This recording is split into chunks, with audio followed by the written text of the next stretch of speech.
Hello. Hey Pete, How are you? I'm good. It was a good day, good trading day today. There was a lot to do today, but again, listening to people on social media today, there's a lot of frustrated traders who don't have the patience to wait for stuff to unfold.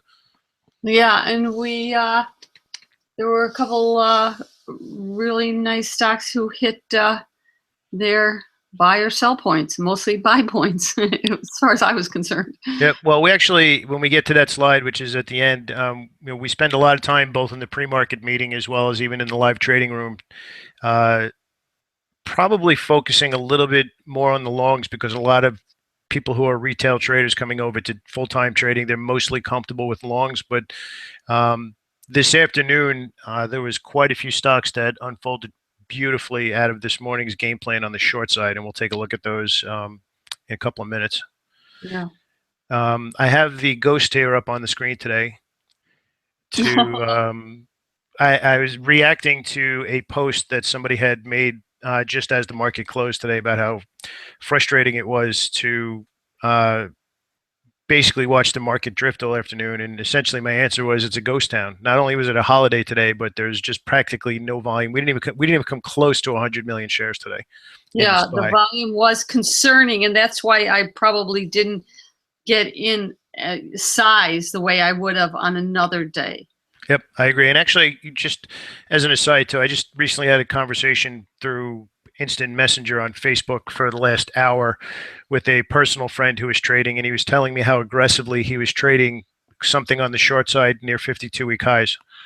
Ooh, oh, Yeah, yeah, and I always respect. Look, it's your money. You're doing what you want to do, and I keep trying to dance around it, basically saying, look, it's not something I would do. right. Very much like we do in the meetings. You like to say, okay, if we're in the room trading together, and you told me about that trade, I would say, not something I would do. But if that's what you want to do with your money, that's completely up to you. I think I'm probably a little bit more risk averse than a lot of traders, but I think that's probably why I've maybe lasted. Right, right. Actually, I think um, you have to be because I think be, actually in front of making money, you have to learn how to preserve your capital. Yep, and I think that was kind of why I wanted to bring it up for this particular meeting because there are definitely market environments where you could do the opposite of the comment that you had just made, where you're okay with taking on more shares, and there's good reasons to be taking on more shares or holding stock longer.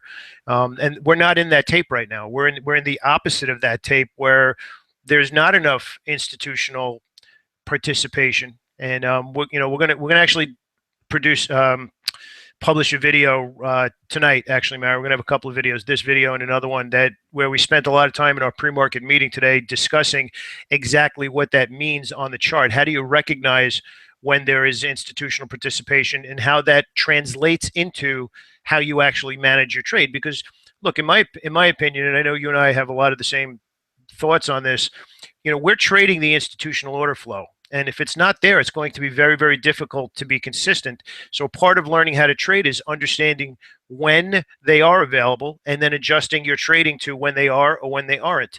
And I think traders who are a little frustrated right now or just inconsistent in general, but obviously, you had said it this morning very well, it's magnified in this kind of market if you don't have the discipline or a definite strategy or price action structure.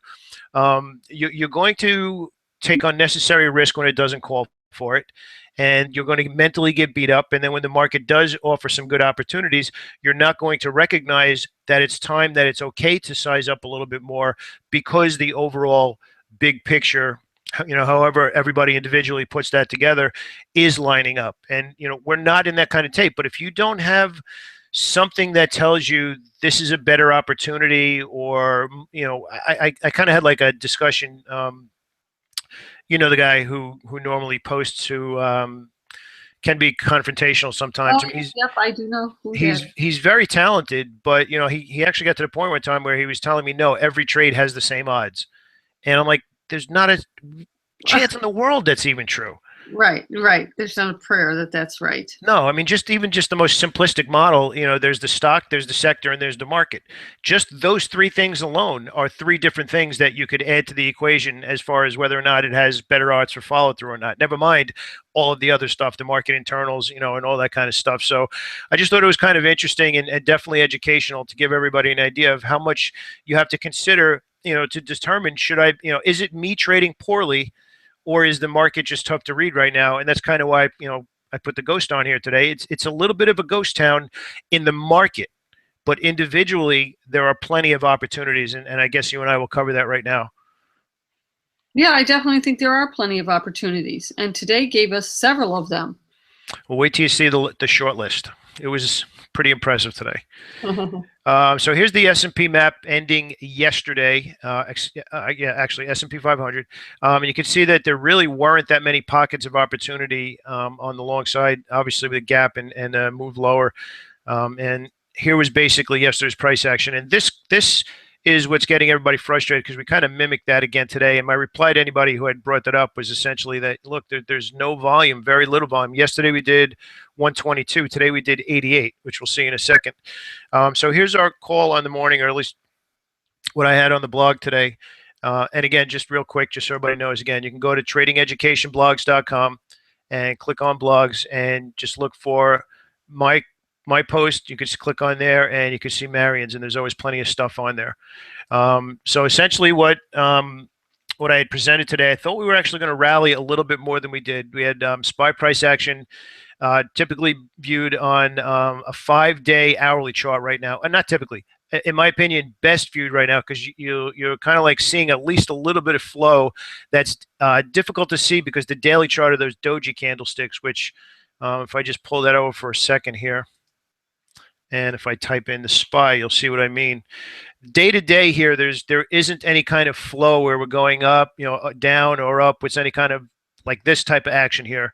We're just seeing basically opening and closing in the same spot. There's not a lot of follow through. You can see down here, or now it says 91, just at the close it said 88. So either way, we didn't do 100 million.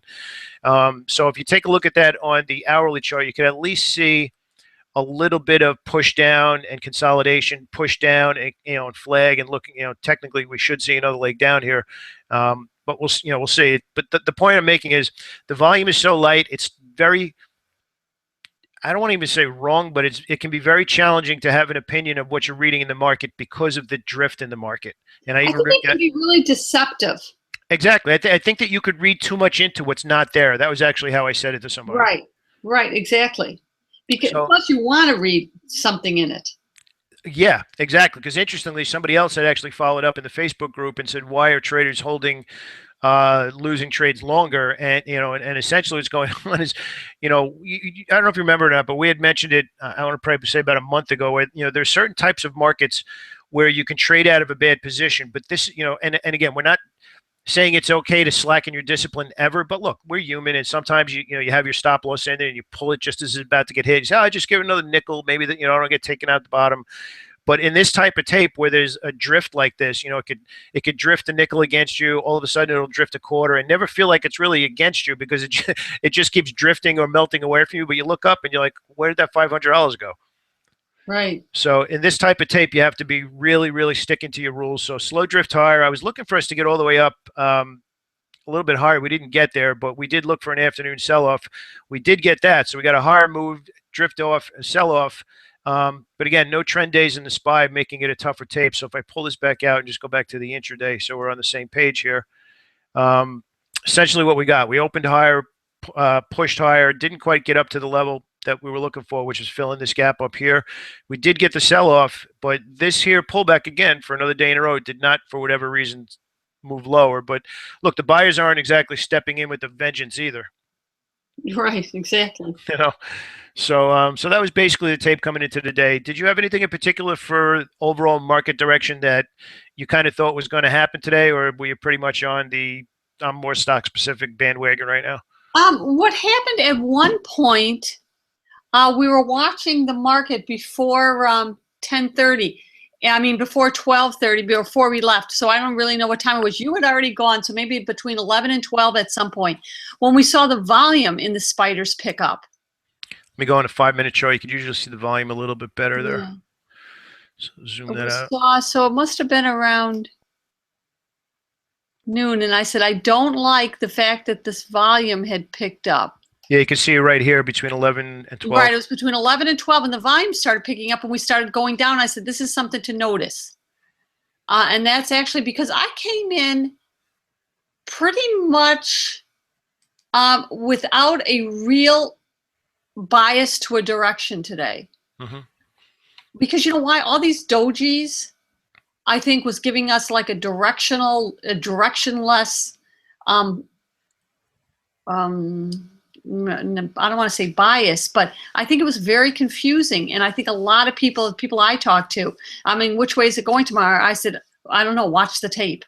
Yeah. Watch Yep. price action. That's the only way you're going to be able to read this market. Price action and stock specific.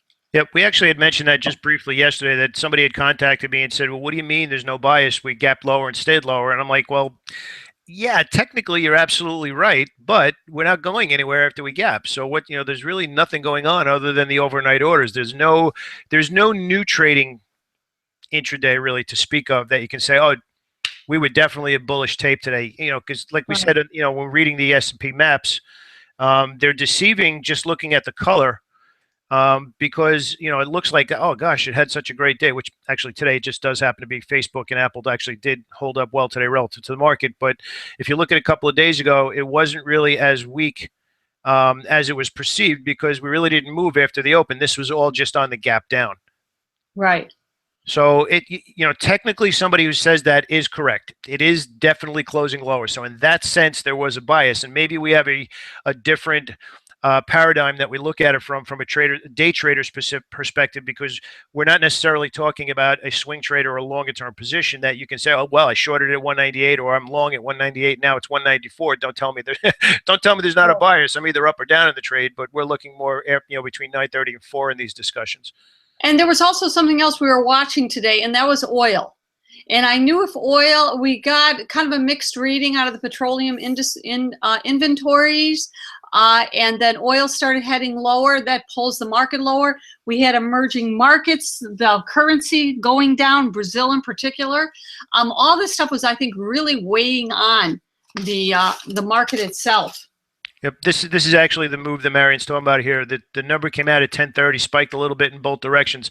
Actually looked like it was getting bullish, and then the bed just fell out of it. So, and just as an aside, also, if somebody listening to this on YouTube right now or on the website is not in the pre-market room with us, or even in the live trading room, this is essentially all the stuff that we go over during both of those meetings. And especially one thing that I hope you're taking out of the videos is we spend an incredible amount of time explaining the thought process of the trade, so that you can eventually get to the point where you're asking yourself enough if-then scenarios. If this happens, then I'm doing this. If this happens, then that means that, so that you can make confident trades. It's not about making every trade a winner.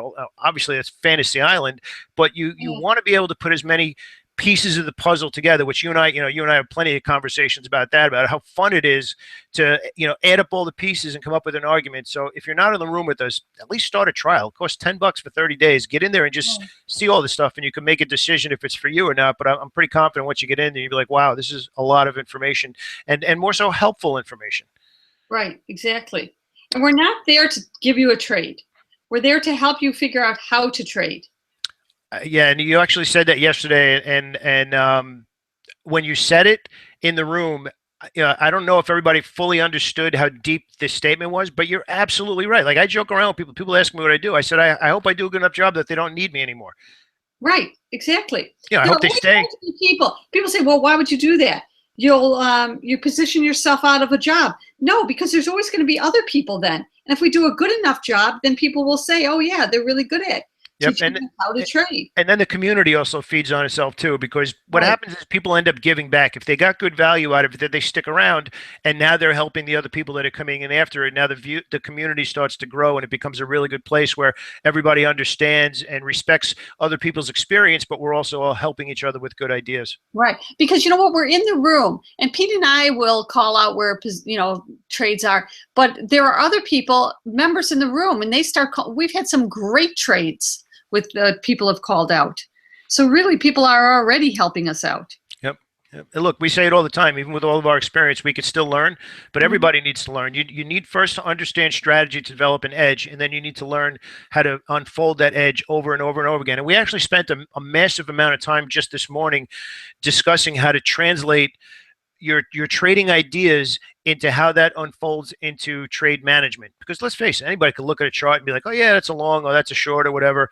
But then you have to make money in the idea, and that isn't that why we're all doing it. We're doing this to make money, so we can have, the weekends off. I mean, that's when I first got into the business. No nights, no weekends, no holidays. That's my criteria, But I still wanted to be an entrepreneur.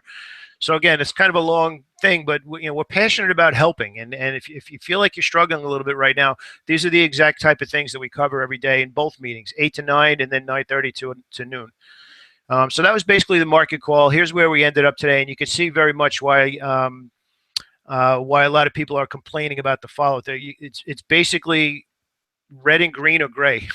There's indecision. It wasn't a doji type as bad as we had the last few days, last 4 days, but still some indecision. But again, you can see there's some pockets of opportunity. We had Apple as a long on the blog today, and you've been trumpeting Facebook for a while now, and with good reason. Yesterday it got hit, and buyers stepped right back in today and said, no, not yet. We're going to hold above these levels, and the levels we've been monitoring have pretty much been holding up. So I guess actually let's take a look at that one real quick. Or as slow as we need to go. Mhm. So we're talking about Facebook yesterday, where it sold off with the rest of the market, but we keep watching it at the 50 and the 20, and now for basically about a week and a half, it's comfortably above it. So we opened a little bit lower this morning, but quickly found some footing, and pretty much for the rest of the day, other than this little blip here, we were above the opening price. So some of that kind of stuff is what you want to pay attention to and notice. And I guess generically for our trading community have called it institutional participation, where it pushes up and it pulls back in a reasonable manner. Maybe this was a little bit too much, where you would have hoped to have stayed above the open, but you're getting a push up, a pull back, a push up, a pull back, where it's consistent. So you can see institutions, and then ultimately, like you can see here on the daily chart, which is important. And again, watch the video tonight. We're going to publish the video tonight where we discuss that in a lot of detail. It's a separate video from this one.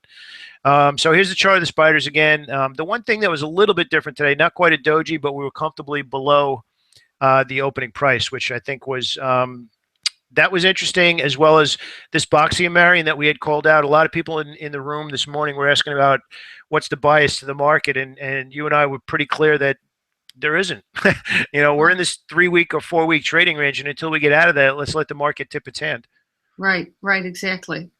So on the long side today, it was interesting. We had a few stocks that followed through directly from the list. Adobe was one that we looked at yesterday, and CYBR. I'll take a look at that. And then, Marion, if you can add any particular stocks that we just looked at Facebook. Adobe actually sold off today, and right out of the gate, I was like, oh, finally, we're getting a little bit of profit taking. Very difficult for a stock to maintain that many low to high moves in a row or high to low moves in a row.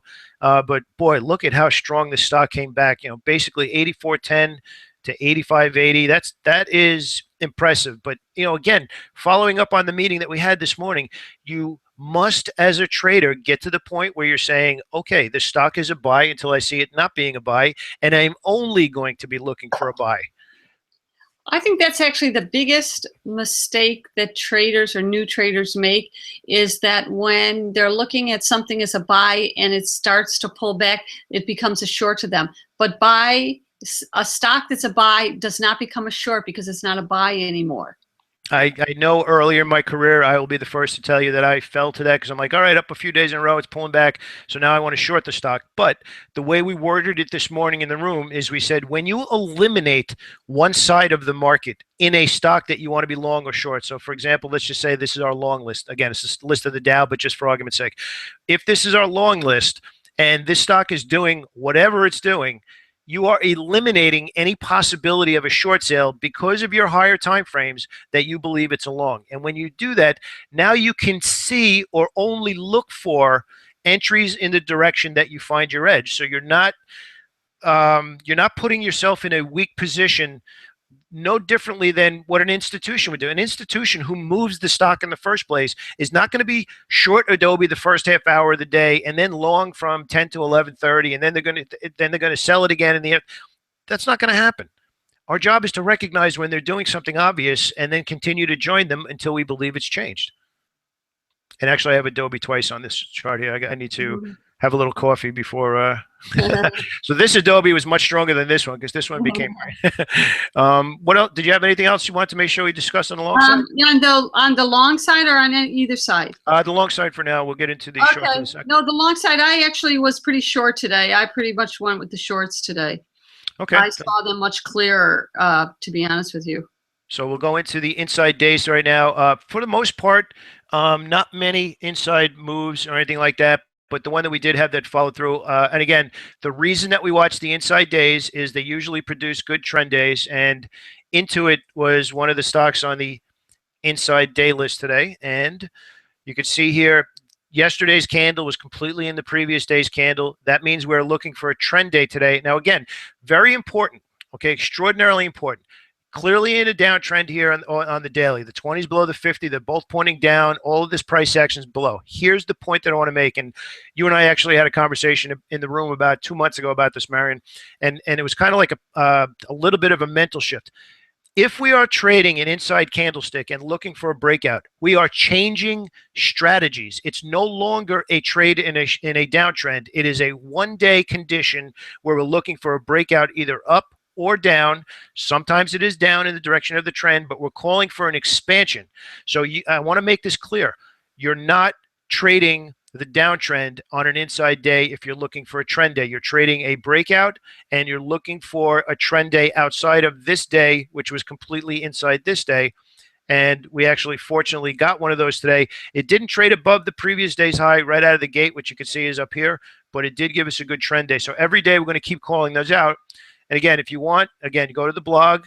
You look up my name and Marion, but on mine I happen to have the ones with the actual signals, and you just scroll to the bottom. And you had actually said it this morning, Marion. Don't if you don't have your own list, go here in the morning. It's no later than 8 o'clock. It's always up there. So Right. here's the inside days, and scan them for yourself. It's there every day. We've already done the work for you. It's not. It won't. We're happy to share it with you. Yep. So the short side to me now, I don't know about you, but as I was going through this list, I was like, holy mackerel, there was a lot of opportunity in that short list we had today.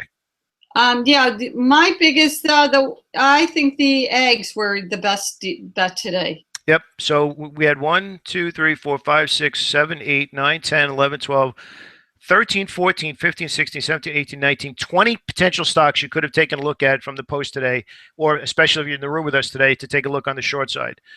So we'll take a look at the ags that Marion had just mentioned. I guess we'll start with CF. Mm-hmm. Okay, there's one from the list. Potash, Yep. and I believe Mosaic were probably the top three.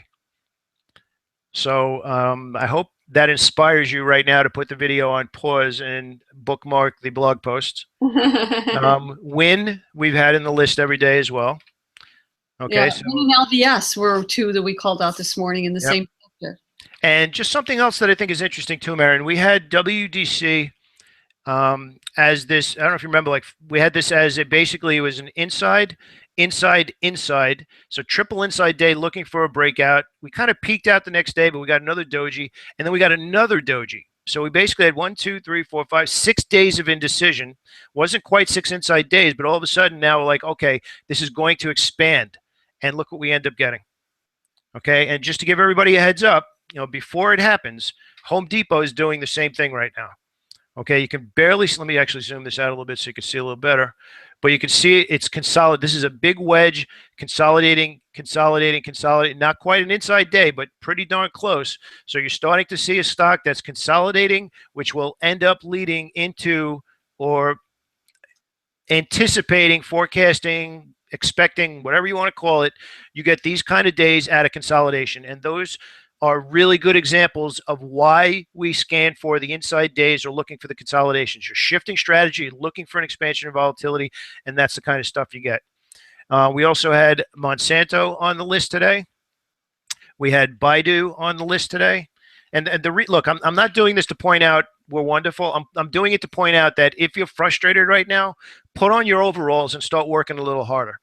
I can't say it any other way. If you're only looking at the market and waiting right now for the market to say, okay, the market's going up, now I could look for something to do and feel a little better.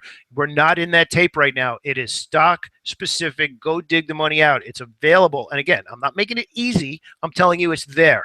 Okay. I hate to be that forward, but it's out there. We're not, this is bookmarked at 7:30 in the morning. It's in there. Go and do the work. All you got to do is get in there and see which stocks match your criteria.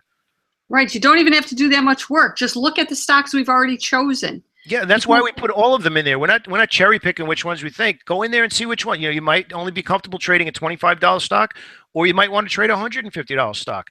But the point is, look, and hopefully everybody who listens to these enough with the two of us, we're not saying this to powder, to say anything. It's not about us. It's about you.